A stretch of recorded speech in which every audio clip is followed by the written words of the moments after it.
Today we have the privilege of hosting Martin Gonzalez, a guardian of history and a chairman of the Atascosa County Historical Commission. Martin has played a pivotal role in the chronicling of the rich tapestry of Atascosa County, Texas, through his works capturing the essence of a community that prides itself as the birthplace of the cowboy. So we're here with Martin Gonzalez discussing his new works, the book Atascosa County Images of America. So what I was wondering is if you can talk to us a little bit about what drove you to document Atascosa County history, and what do you hope that the readers will be able to take away from it? Yes, sir. So this is one of those projects that kind of landed in my lap. Arcadia had reached out to the museum in Pleasanton if they wanted to do a history of the town, because the Images of America, they go through towns and communities and through Arcadia Publishing. And so, yeah, I talked to the commission, and they said, yeah, that's something we could do. Me knowing, being familiar with the history, knew that we haven't had a publication here since 2006 when the sesquicentennial came around. And, it's always good to do one at least every 10 to 15 years so all the history gets covered, because you're going to miss some of it. And you don't want to miss any of it, of course, but you want to catch as much as possible. And the last big publication that was pretty thorough was in 1984, and it's a leather-bound book. And if you go looking for it online, you're going to find it. But you're going to find it for about $1,000. I was going to say, we looked it up and found, it's very expensive to get. Yes, sir. And the sesquicentennial book was, I think, locally published.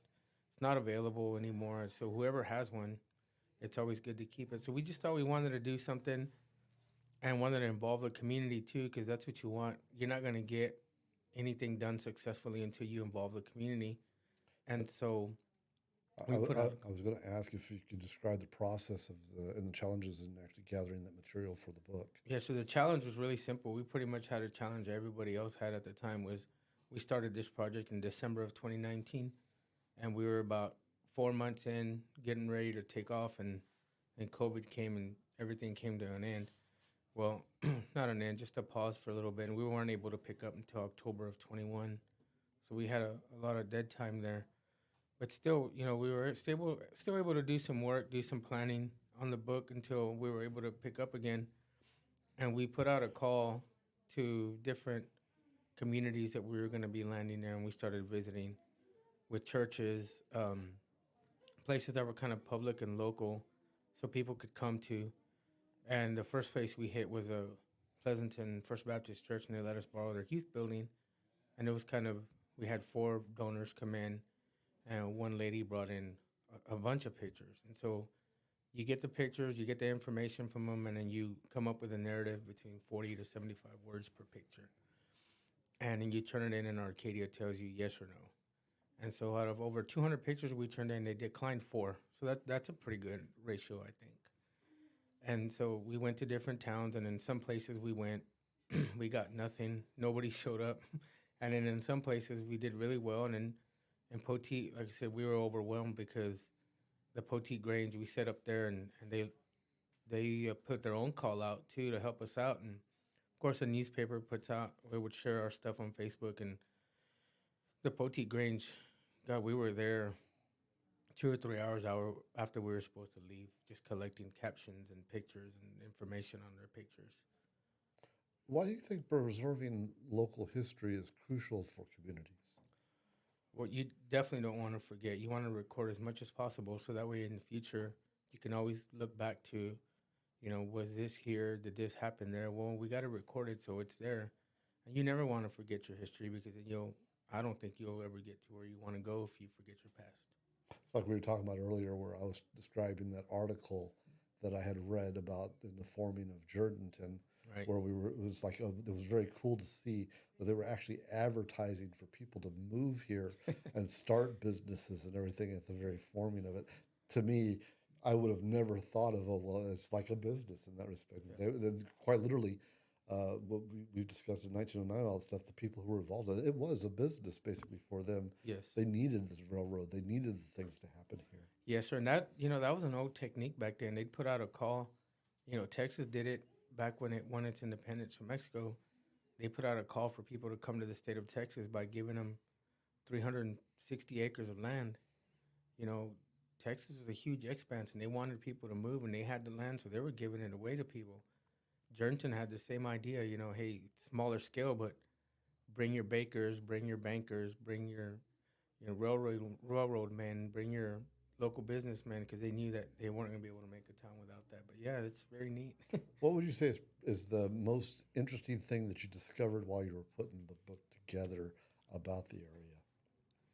Well, I think that the most important thing is the book as a whole was that how the community did respond and how they did come out. We've had a small scale book signing at the Poteet Grange, and then we had one. We are having one here today at the Fairy Tale bookstores, and they have both been very well received for their size. Um, Done very well. Everybody who's contributor is ready to purchase this book. Everybody who is a contributor is ready to see it, and not only contributors but people that want to see it even after it was done. Just that alone just lets me know that the county's still interested in history. They want to come out. They want to see it. They want to know about it, and I mean that's why we do it. I mean that's why I do it. I just want to make sure that everything gets documented, and that way in the future none of this gets lost. Somebody may accidentally find an interview or something I wrote in the future, and they'll learn something from it. And if it's 100 years down the road, then I'm alive again. Was there anything in the material for the book and the pictures and like that that you saw that made you just say, "Oh, I mean, you're well versed in all this that you didn't realize before, or something that was surprising to you?" Oh yeah, absolutely. Just got one of the things that really sticks out in my head was, you know, I didn't realize that there were still pictures of, or that anybody had pictures of the Poteet Fire. A lot of the older folks from 1933, 34, and I say older folks, and I mean that in the nicest way possible. They'll talk about it, and I listen, you know, when they talk, because you're gonna learn something new. And Tommy Williams had talked about it, and I've heard other people say, yeah, the Poteet Fire destroyed a lot. You hear about it, and well, this business didn't come back after the Poteet Fire. And then you actually see the picture of the fire and the rubble that was left after that, and it's like, wow, you know, it burned the whole town down. Kind of like the Chicago fires, Yeah. where it's like all of a sudden there is nothing there Yeah, anymore. there's nothing there anymore, and they're having to rebuild. You know, that was another one was St. Matthew's Church. You don't realize until you go and see it how the church has been there since 1912. You know, not the same one. This one that's here today is the third one, but they've rebuilt it in the same place. The congregation is still great grandchildren of the people that were originally there. Probably you know, raised the first one. yes, you know, and that's very interesting to me to be able to see that the county changes but doesn't. Right. Yeah. That's very cool. And I wanted to point out also, just looking at the book, it's just the images and the pictures that are in there, just visually enlightening of the time. Of course, we didn't have color photography like that, but you look at that, and of course, it almost looks like we've intentionally antiqued it or something. But those are beautiful from the original pictures, I would imagine, that you received, and they're just it's so neat to see something. And like, I saw one thing that I think you had pointed out, that you look at this picture and there's only one thing in that picture that still exists today. Yeah. And it's surrounded by all these other things. It's like, wow, I didn't know we had that here. Yeah. And you know, that's one of the things about this book is, like, we would scan in pictures, and you take a small photo and the machine would scan it, and it would scan it to a full size, and it brings up so many details that you didn't notice because the picture was so small, that now that it's enlarged, well, you can see all the stuff in the background. You can see animals, you can see people, you can see objects that nobody has seen in probably since the picture got taken. So I think like courthouses and stuff like that. When you get pictures of courthouses where they had the horse rings that you would tie off the horse, and or there's a picture of somebody that's walking out of the courthouse, and you go, oh, who's that? It's a very cool feeling. Yeah, there's a panoramic in that picture, side by side, one vertical on there, and the first picture on top shows a bunch of men standing outside the Jernton Bank, facing west on Main Street, and there's nothing in the background but landscape. Of course, the picture didn't catch landscape, and then you see the same picture 10 years later, and you see the same view, the same bank with the same insignia on the top, and in the background you see the skeleton foundation of the courthouse being built. Wow! I think that was a really cool pictures. Both of those pictures were really neat. So what year would that have been? That would have been the picture was the first one was 1901, the second one was 1910. Wow! So just a year year after Turretin was formed. Yeah, yeah. Very neat. How do you think that we can make local history more engaging to the younger generation? Oh, start talking about it and bringing more local flair and letting them know what their connections are. A lot of people feel disconnected to history because what does it matter to me? That's the thought. Yeah, I'm gonna learn something new, but what does it matter to me? Well, when you start talking about names and connecting them to people of nowadays, oh wow, I'm related to so and so. Oh, so you're related to this person too. So we're doing a new approach, and I'm starting it at Pleasanton School this next week. They've asked me to come do some presentations about Atascosa County's connection to the Texas Revolution. Well, Texas had two revolutions, and Atascosa County's connection to both was very important. Um, there's a lot of people that I'm talking about, and they all have ancestors that still live here. So I'm thinking that some of those classes that I'm going to talk about this, their ancestors will be sitting in this class too, and they're probably going to go home and talk about it and realize, oh wow, that That was person was grandpa. related to me. That was grandpa. Yeah. And so I think that's the connection is to get young people engaged. History sometimes doesn't feel real when you're young until you can actually begin to realize it really is everything that's around you right now. You Yeah. know, it's just that it's changed over time. Yeah, It's the same exactly. And that's I think that's my strategy for younger people and get younger people involved in the historical commission, which we're on that right thing. I was now. going to ask about that. What's going on with the historical Yeah. So commission? we got when I first took over, we had members that had been there a long time, and they know the information, they know the brain, and coming from county government myself, I was pretty familiar with it. And the first thing that they asked me coming in was, "How many of us are you gonna fire?" and Not a good question to come and into, it's right? kind of weird because we're a volunteer group. Number one, number two, I've never been the guy that comes in and I'm firing everybody and starting new. I think that's foolish, but um, you know I wasn't gonna get rid of anybody because everybody's got an asset, or else they wouldn't be sitting in that room. And my predecessor told me exactly what I needed to know, and so I went in with a mindset of, hey, I'm gonna use everybody in this room to help me know the things that I need to know, and I'm gonna get new people in here that need to do the work because you bring young people in, they're gonna have ideas, and then you have the people that are already there. They're kind of set. They're not gonna like new ideas or want to do new ideas, but they'll like the thought of them.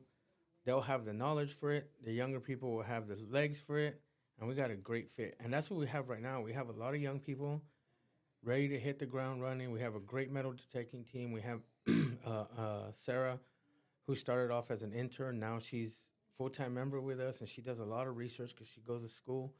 And Outstanding young lady going to UTSA. yes, sir. And so she does a lot of our research, and she'll reach out to the group, and we'll give her all information she needs and the resource she needs to go find it at. She does the research, and then we'll use that research in the future to preserve history. So it's a win-win, And then you got younger people that work for the county still, like our rural development department. She's on the commission with us, and she's got always a good resource to have that. We have military historian Eric. Eric is great military historian. He's a vet. He's there for the vets, and so we have a good group. So I want to go back because several months back, we got a chance to be out there with the Daughters of the American Republic and their unveiling of the plaque, the marker Yes. at the courthouse. Hmm. I know that you get a great thrill out of doing those unveilings of the Yeah. different placards and markers and like that. What's the most recent one that you did? That one, the one we did at the courthouse is the America 250 marker through the Daughters of the American Revolution.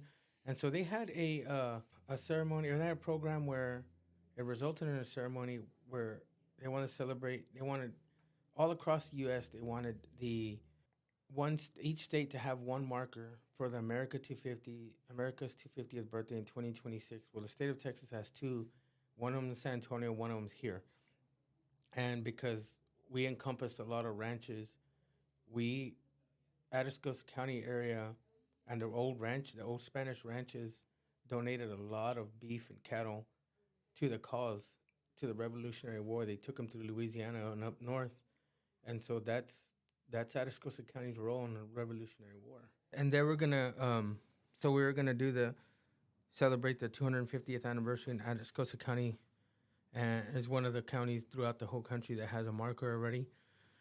And so I thought that was really neat that we were one of the only places that this marker is sitting now. Like one of the only 3 or 4 in Texas, right?